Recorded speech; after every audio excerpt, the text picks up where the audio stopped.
আমার টাকা দিয়ে 10টা মানুষ ভালো থাকবে, আমার টাকা দিয়ে 10টা মানুষের উপকার হবে, এটা তো আমি চাই যে আরো 10টা মানুষ এগিয়ে আসুক।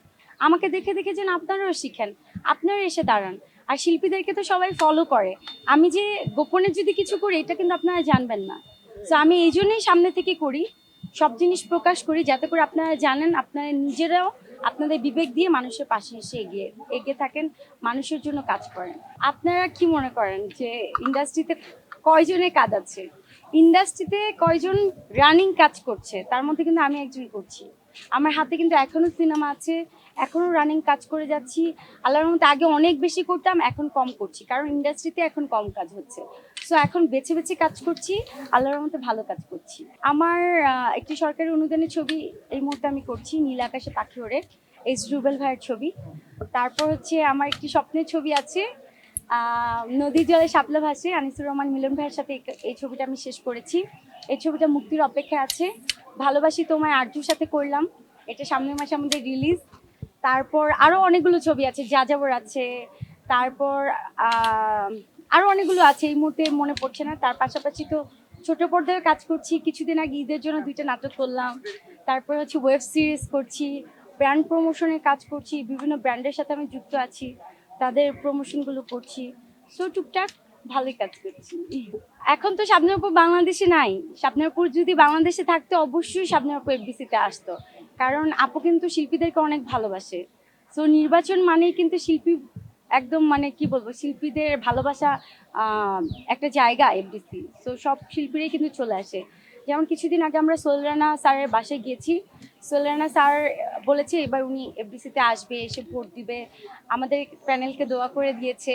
বিশেষ করে আমি প্রথম দাঁড়িয়েছি, আমাকে উনি দোয়া করে দিয়েছে, বলেছে যে না, নতুন যারা নায়ক নায়িকা আছে নতুনদের মধ্যে তুমি ভালো করছো, আমি চাই তুমি জয়যুক্ত হও। তো সোলরানা স্যারের দোয়া নিয়ে এসেছি। শিল্পী সমিতি এটা কাজ না ভাইয়া, শিল্পী সমিতি কাজ না।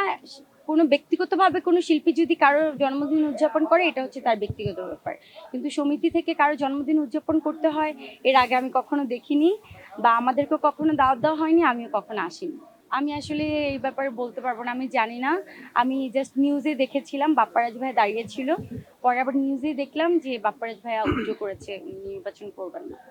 আমি কাউকে প্রতিদ্বন্দ্বী মনে করছি না। আমার কাছে মনে হয় আমি শিরিন শিলা, মানুষের জন্য কাজ করি, কাজ করে যাব। আমার শিল্পীরা যদি ভালোবেসে আমাকে ভোট দেয় আমি তাদের কাছে কৃতজ্ঞ থাকবো।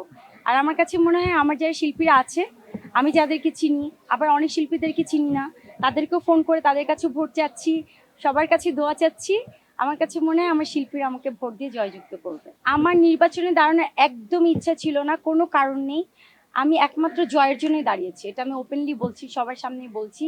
জয়ই বলেছে যে বন্ধু, আমাদের এখন অনেক শিল্পীরাই দাঁড়াচ্ছে না, এখন যারা যারা দাঁড়িয়েছে এটা আসলে প্যানেল সুন্দরভাবে হয় না। তো একটা প্যানেলকে সুন্দর করতে গেলে সুন্দরী নায়িকারা পাশে থাকতে হয়, সুন্দরী নায়িকাদেরকে প্যানেলে রাখতে হয়। তো নায়িকারা হচ্ছে একটা প্যানেলে অলংকার, আমি জাস্ট অলংকার। এই জন্য জয়ের রিকোয়েস্টে দাঁড়িয়েছি। আর তার পাশাপাশি জয় আমাকে অনেকভাবে ইনফ্লুয়েন্স করেছে যে না, তুমি নির্বাচনে দাঁড়িয়েছো মানে কি, তুমি তো বাইরে মানুষকে এমনি কাজ করছো, এমনিই তো তুমি বাইরের মানুষকে সাহায্য সহযোগিতা করছো। তো আমাদের নির্বাচন করে একজন কমিটিতে থেকে তুমি কাজ করো, কমিটিতে থেকে শিল্পীদের পাশে থাকো, এই জন্য দাঁড়ানো। আমাদের প্যানেলে আরো অনেক অলংকার আছে, রুজিনা ম্যাডাম আছে, তারপর হচ্ছে নায়িকা ববি আছে, তারপর নায়িকা জলি আছে, পলি আপু আছে। আমাদের শিল্পী সমিতি, আমাদের প্যানেলে অনেক নায়িকারাই আছে, সুন্দরী নায়িকারা। ভোট চাওয়ার ব্যাপারটা একদমই কঠিন না, আমার কাছে ভালো লাগছে। আমি সবার কাছে ভোট চাচ্ছি, তখন মানুষের কাছে বুঝতে পারছি কে আমাকে ভালোবাসছে, কে আমাকে ভালোবাসে না, তাদের রিয়েকশন বুঝতেছি।